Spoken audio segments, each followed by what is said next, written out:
in carcere Emanuele Impellizzeri, il 38enne che il 5 settembre scorso a Calmasino, nel Veronese, aveva ucciso Chiara Ugolini. Si è impiccato a poche ore dall'interrogatorio. Nella chiesa parrocchiale di Rubano, oggi i funerali di Doriana Cerqueni, l'imprenditrice uccisa 10 giorni fa dall'anziano padre Stellio.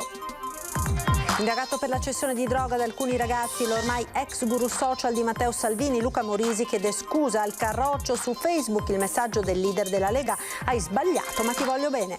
Smantellata dalla finanza nel Padovano un'associazione a delinquere che ha truffato 60 aziende durante il lockdown, 3 arresti, tra questi anche un catanese vicino a Cosa Nostra. Olimpiadi 2026, la regione conferma l'intenzione di procedere con la pista da bob nonostante le polemiche di queste settimane. Zaia opera da 80 milioni di euro. A Venezia preoccupa e fa discutere la decisione di alzare il Mose solo in presenza di alta marea superiore a 130 centimetri, in particolare a San Marco, che quest'autunno rischia di allagarsi molto spesso. La Basilica Palladiana di Vicenza riapre i battenti per ospitare le grandi rassegne pittoriche dopo la lunga pausa della pandemia. Ripartenza a dicembre con la fabbrica del Rinascimento.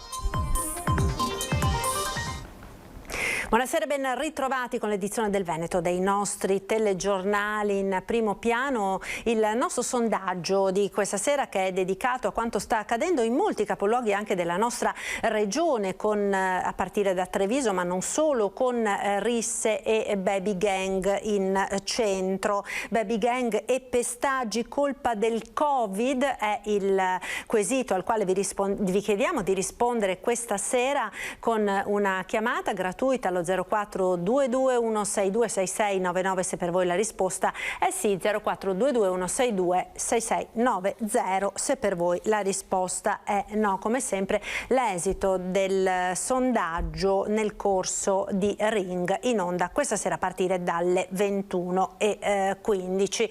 Apriamo con la cronaca, perché si è suicidato in carcere Emanuele Impellizzeri, che il 5 settembre scorso a Calmasino nel Veronese aveva ucciso la vicina di casa Chiara Ugolini. Il corpo è stato trovato alle 5:30 del mattino, impiccato nella sua cella a poche ore dall'interrogatorio. Lui, che davanti ai giudici si era sempre avvalso della facoltà di non rispondere, ha scelto l'ultimo silenzio. Emanuele Impellizzeri si è tolto la vita 22 giorni dopo averla strappata a Chiara Ugolini, un delitto che aveva sconvolto non solo Calmasino di Bardolino, luogo della tragedia, ma tutto il Veneto, colpito dall'ennesimo femminicidio in poche settimane. Il 38enne di origini catanesi era stato trasferito negli ultimi giorni al carcere di Montorio dopo essere stato in cella nella casa circondariale di Sollicciano, nel Fiorentino. Perché in Toscana era finita la fuga il 6 settembre lungo l'autostrada del Sole, scappato in moto subito dopo aver ucciso la povera Chiara. L'assassino si era introdotto nell'abitazione della ragazza da una delle finestre di servizio della scala del condominio che dava accesso all'appartamento della 27enne. Colpita più volte da Impellizzeri, che nella sua furia aveva utilizzato anche uno straccio imbevuto di detersivo Stura Lavandini ficcato in bocca alla sua vittima. Movente? Non ancora chiaro, forse una vendetta abnorme nei confronti della ragazza che tempo addietro aveva difeso la compagna di Impellizzeri durante una furiosa lite tra i due. Dopo il brutale omicidio aveva confessato quanto fatto proprio alla compagna e poi la fuga. Da allora il silenzio, mentre a Fumane una comunità intera si era stretta attorno alla famiglia di Chiara nel giorno dello straziante addio alla 27enne. Ora l'ultimo tassello di una tragedia destinata a lasciare ferite ancora a lungo. Ed estremo saluto oggi nella chiesa parrocchiale di Rubano per Doriana Cerqueni, l'imprenditrice uccisa 10 giorni fa dall'anziano padre Stellio. Tanta gente, tante rose bianche e rosse come sullo sfondo della foto ritratto. Le campane che prima suonano a lutto e poi all'ingresso del feretro in chiesa cantano a festa. Alcuni dettagli del funerale di Doriana Cerqueni, l'imprenditrice di 60 anni, molto conosciuta a Rubano e che faceva parte di una famiglia numerosa che ha dovuto darle, prima del tempo, l'ultimo saluto. Ha celebrato il funerale il parroco di Rubano, don Danilo Miotto. Nella chiesa rubanese, tra l'incredulità di figli e parenti, presente anche la sindaca Sabrina Doni. In molti hanno voluto partecipare a un rito funebre giunto alla fine di una storia durata decenni di odio di un padre per sua figlia, sfociata il 17 settembre in una strage incredibile. È diventato un caso nazionale l'indagine condotta dalla Procura di Verona nei confronti di Luca Morisi, guru fino a pochi giorni fa della comunicazione social della Lega, una vicenda di droga che da umana diventa politica a una settimana dal voto.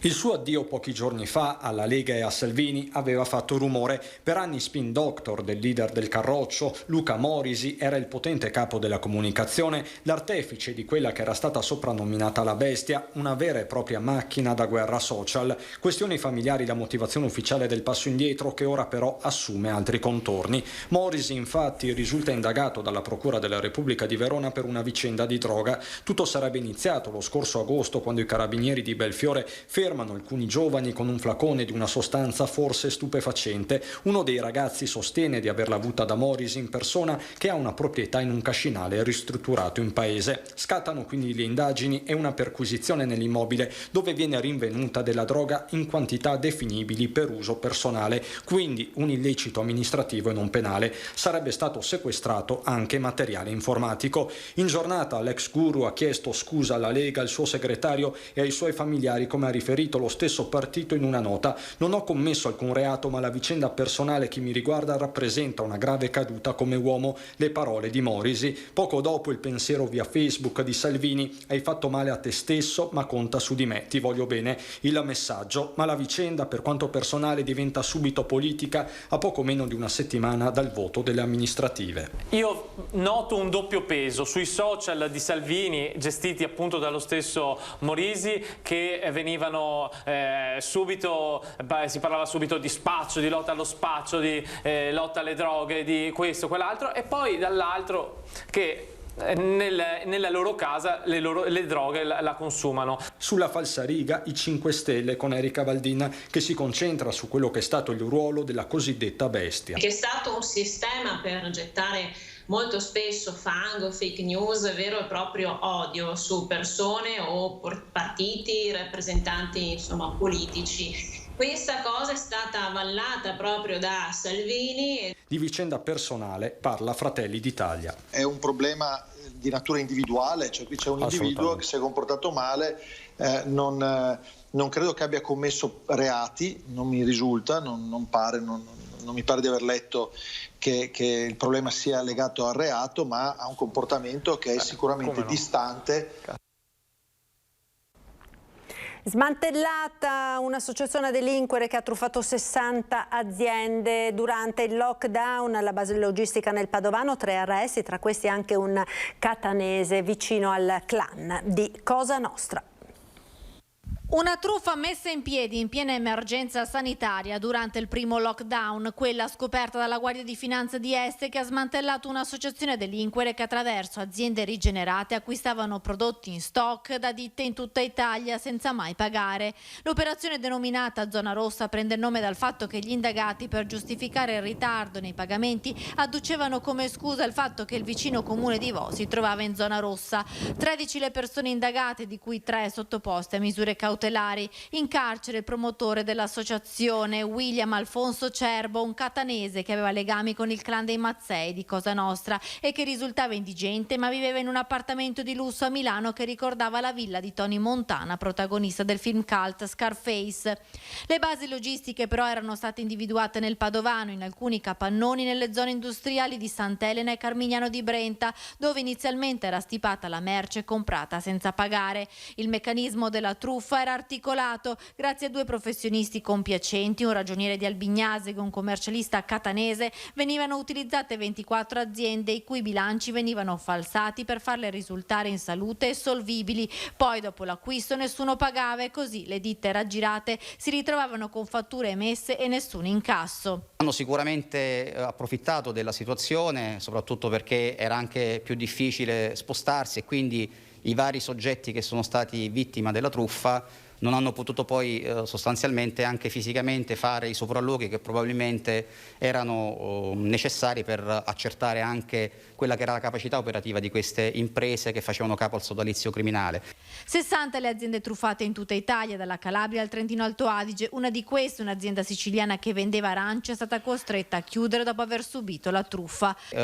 Imprese che erano anche di piccole dimensioni si sono anche viste in alcuni casi raddoppiare, se non aumentare il fatturato di un terzo, e quindi di conseguenza, visto che il fatturato superava la soglia per poter beneficiare dei contributi che sono stati stanziati dal governo per il rilancio dell'economia, non hanno poi avuto la possibilità di accedere agli stessi contributi. L'associazione criminale acquistava di tutto, dagli alimenti ai beni elettronici. L'ultimo acquisto, erba sintetica per campetti da calcio, un bottino che supera il 1.400.000 euro. Nell'ultimo periodo la merce dai capannoni padovani era stata trasferita a Cellatica, nel bresciano. Ai domiciliari anche il factotum padovano che si occupava dello stoccaggio della merce, obbligo di firma per il principale buyer, un 49enne di Monselice. Olimpiadi 2026, la Regione del Veneto conferma l'intenzione di procedere con la pista da bob nonostante le polemiche di queste settimane. Più in generale si guarda alla mobilità tra le valli. Il sindaco di Cortina si rivolge all'esecutivo: accelerare. Bob deve rispettare l'ambiente, Bob deve essere poco invasivo, ma ricordo anche che lì c'è una pista da riqualificare, da bonificare, che lì nessuno si ricorda di dire ci vorranno quanto? 10 milioni di euro. Allora l'alternativa potrebbe essere portare il Bob a Innsbruck, che sarebbe già la prima sconfitta, ci costerebbe 30 milioni di euro. Dopodiché abbiamo una pista vecchia da bonificare, altri 10 milioni di euro, e cerchiamo di vedere cosa ci costa invece fare questa operazione bonificando e non devastando il territorio. La Regione non rinuncia alla pista per il bob in vista delle Olimpiadi 2026 e tira dritto sul progetto da circa 80 milioni di euro, tra i più contestati dalle associazioni ambientaliste, recentemente messo in discussione con un sondaggio fra i residenti. Insomma, l'opera si farà e la sostenibilità, assicurano Regione e Comune, sarà massima. C'è una condivisione anche con le province di Trento e di Bolzano per quanto riguarda anche la futura gestione di quell'intervento.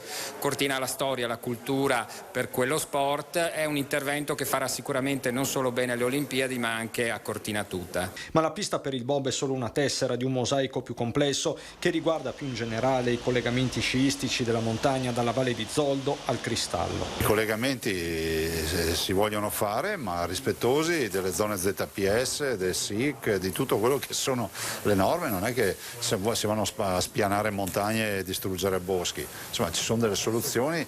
Il mio assessore Canella sta lavorando a questo con i colleghi, vedremo quali saranno poi le proposte. Collegato il nodo della viabilità, e questo con l'Alemagna in particolare, che nonostante i cantieri continua a essere malata cronica. Qui la partita è in mano principalmente a governo e ANAS. A loro e alla nuova agenzia per le infrastrutture si rivolge il primo cittadino, Ampezzano. Si sono persi, bisogna ammetterlo, quasi 2 anni. L'Agenzia per le Infrastrutture è nata proprio in questo mese di settembre, ci vorrà probabilmente ancora qualche settimana prima che prenda a lavorare. Detto questo, siamo nei tempi per poter fare tutti gli interventi, però ci vogliono poteri speciali. Poteri speciali quindi per accelerare questa e altre opere intervallive.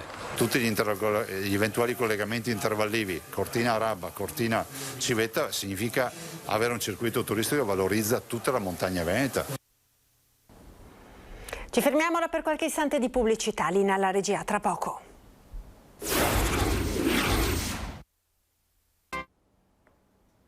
Eccoci nuovamente in studio con il TG del Veneto. Andiamo ora a Padova, alla Movida, in Piazza dei Signori, con sporcizia e bagordi. Fino all'alba insorgono i residenti che scrivono a prefetto e questore. Il suono dei bonghi e le urla, Piazza dei Signori alle 3 di notte di sabato. Le immagini riprese da un residente dopo l'ennesima chiamata alle forze dell'ordine per chiedere un intervento. Al lato opposto della piazza le auto d'ordinanza sono ferme mentre la folla continua indisturbata a suonare in piena notte. I residenti raccontano così la loro nottata insonne. Nessuno è sceso dalle auto e dopo pochi minuti se ne sono andati senza intervenire. Pertanto noi siamo stati abbandonati a questa gazzarra rumorosissima tutta la notte fino alle 5 senza che nessuno intervenisse. Alle telefonate successive il 113 ha detto che c'era troppa gente, era troppo pericoloso poter intervenire. Esasperati e arrabbiati dalla mancanza di un intervento deciso, i residenti sono anche costretti a fare i conti al mattino con un tappeto di cocci di bottiglia, cassonetti colmi di sporcizia e la scalinata della Gran Guardia, lordati in alcuni casi anche dal vomito di chi ha bevuto troppo. Una situazione simile a quella segnalata più volte anche dai residenti del Portello. Per questo Paola Lincetto, sostenuta dai vicini di casa, ha scritto una lettera indirizzata al sindaco Giordani, al comandante dei vigili, al prefetto e al questore. Chiaramente vogliamo capire quali sono le ragioni per cui siamo stati trattati in questa maniera. In particolare vorrei dire alla dottoressa Fusiello e al dottor Grassi, che conosco e che continuano a dichiarare che Padova è una città sicura. Come può essere sicura se le forze dell'ordine sostengono di non avere il coraggio di uscire per contenere 200 persone? Sicura in che senso è questa città? Un messaggio chiaro alle istituzioni e anche all'assessore Bonavina, che ha detto di voler tutelare i cittadini ma che non si può ostacolare la ripartenza sociale. La ripresa sociale non viene di certo sostenuta da qualche decina di personaggi che stanno in piedi fino alle 5 della mattina a disturbare chi la mattina dopo va a lavorare e veramente contribuisce alla ripresa sociale. Vorrei dire all'assessore Bonavina, a nome dei miei vicini di casa, anche che siamo stanchi di essere presi in giro. E da Padova a Treviso, bande di ragazzini in cerca di risse, sindaco e questore lanciano un appello alle famiglie, prevenzione e repressione funzionano come accaduto sabato, ma è fondamentale, dicono, l'aiuto dei genitori nell'educare e controllare i figli. Intanto il materiale raccolto dagli inquirenti verrà utilizzato per valutare la richiesta di risarcimento danni anche di immagine arrecata da questi episodi alla città di Treviso. Sarà mia cura incontrare questo genitore innanzitutto per spiegare come si stava comportando la propria figlia e poi per chiedere un aiuto, perché l'aiuto parte dalle famiglie, però se le famiglie sono sempre le prime a giustificare anche i comportamenti sbagliati siamo davvero distanti dalla soluzione. Il genitore, che sabato ha chiamato il comando della polizia locale dopo che la figlia era stata identificata dagli agenti per gli atteggiamenti tenuti durante i controlli per prevenire le mega risse in città, verrà convocato dal sindaco Conte. Solo con il coinvolgimento delle famiglie, secondo il primo cittadino, sarà possibile risolvere il problema, e alle famiglie si rivolge anche il questore di Treviso. Farei anche un appello ai genitori per controllare attentamente, insomma, il sabato pomeriggio, che possibilmente, insomma, i loro figli evitano di concentrarsi, evitano, insomma, di aderire a queste iniziative. Mi rendo conto che non è facile, però insomma sarebbe importante un contributo anche da parte delle famiglie. Ragazzini che via social si chiamano e si radunano a migliaia nei centri storici per provocare o assistere a risse, un fenomeno che accomuna diverse città. Io non credo che siano molto legati al periodo di sofferenza legato alla DAD e ai lockdown, è proprio frutto di una moda bruttissima che sta navigando nei social network e che spinge questi ragazzi a commettere delle gesta che poi potrebbero penalizzarli in futuro in modo davvero pesante. Penso ai colloqui di lavoro piuttosto che alle scelte universitarie. Azioni che rischiano quindi di avere conseguenze serie sul futuro dei ragazzi, ma anche conseguenze economiche sulle famiglie, visto che il Comune di Treviso ha intenzione di chiedere i danni anche di immagine. Questa comunicazione sta danneggiando l'immagine di una città e può essere che qualcuno il sabato decida di non venire in città per far shopping o per visitare i musei perché appunto ha letto quelle notizie che sono reali, perché documentano degli episodi spiacevoli. Ecco, tutta quella documentazione farà parte di quel danno d'immagine che noi richiederemo alle famiglie di quei ragazzi che purtroppo sono stati beccati ad assumere comportamenti sbagliati e sono stati denunciati. E proprio a questo tema è dedicato il nostro sondaggio di questa sera. Baby gang e pestaggi, colpa del Covid. Esprimete la vostra opinione facendo come sempre uno squillo gratuito ai numeri che vedete in sovraimpressione. Il risultato poi questa sera nel corso di Ring a partire dalle 21:15. Ed ancora una notizia di cronaca: incidente tra due mezzi pesanti questa mattina verso le 12:15 sul passante di Mestre in direzione Trieste, nel tratto compreso tra la A4 e la A57 e la stazione di Spinea. Uno dei due conducenti è rimasto ferito sul posto. Oltre alla polstrada sono intervenuti i vigili del fuoco, il 118, il personale delle concessioni autostradali venete, coordinato al centro operativo di Mestre. Il ferito, dopo essere stato stabilizzato dai sanitari, è stato trasferito con l'elicottero all'ospedale dell'Angelo.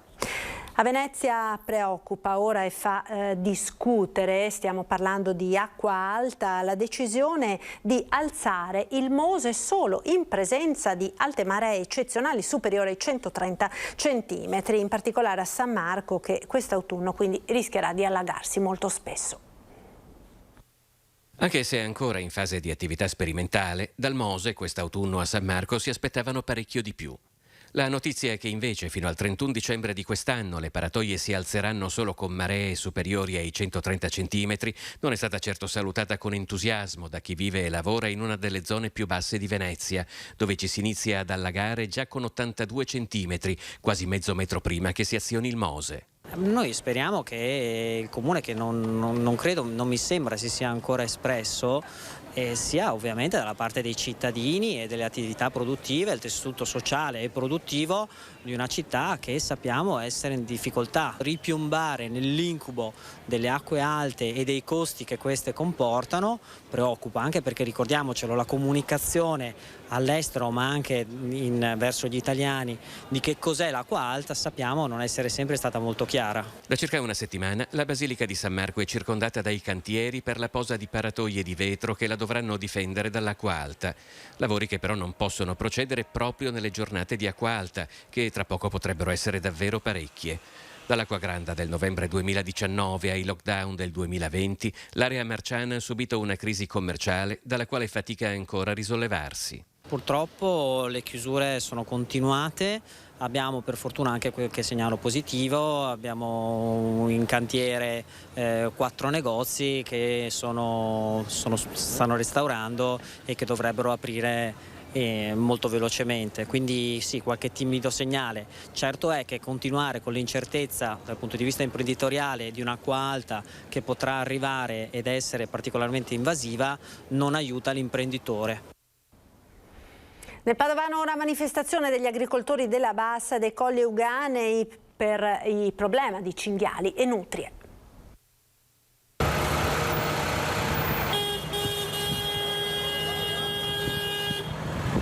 Un corteo pacifico di 5 trattori e 80 auto da Ospedaletto Euganeo passando per Este fino a Vo, per sensibilizzare le istituzioni sull'ormai cronica emergenza causata da nutrie e cinghiali sui Colli Euganei e nella Bassa Padovana.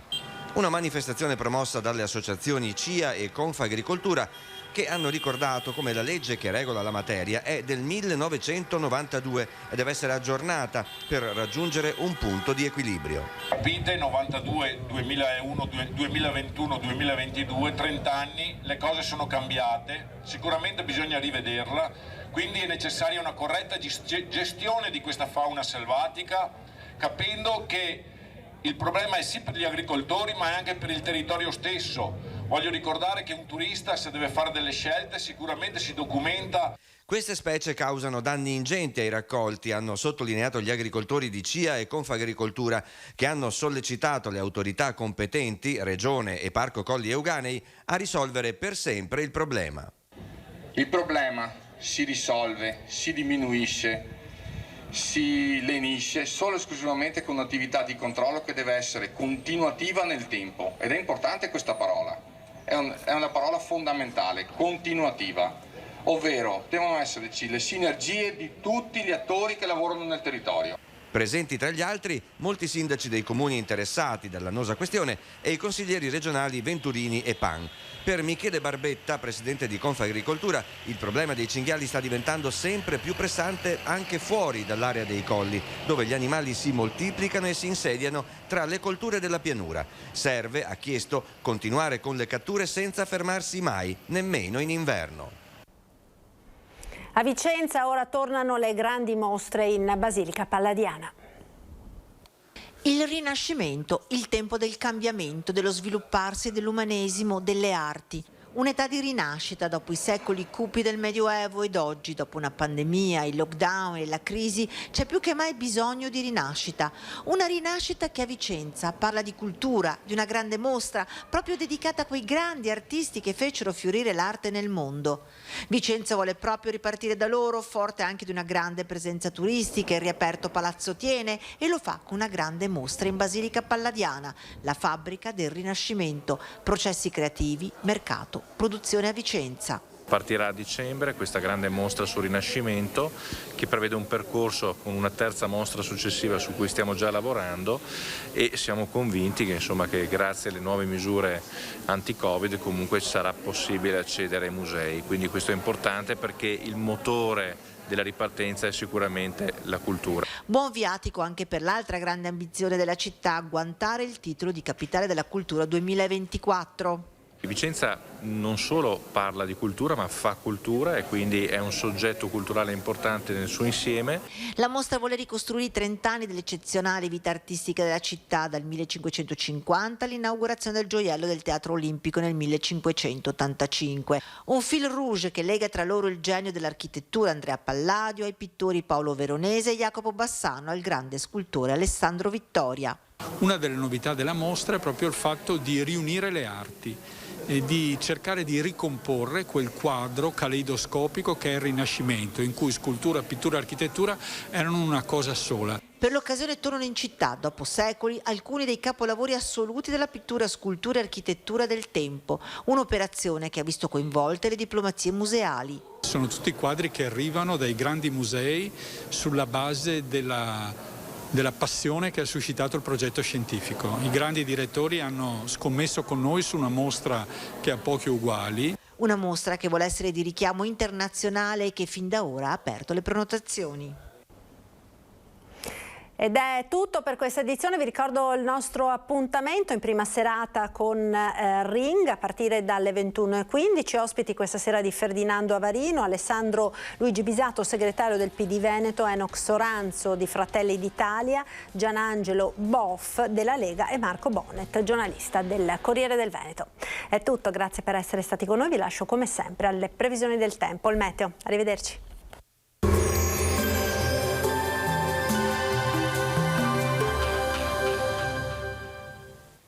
Bentrovati al meteo.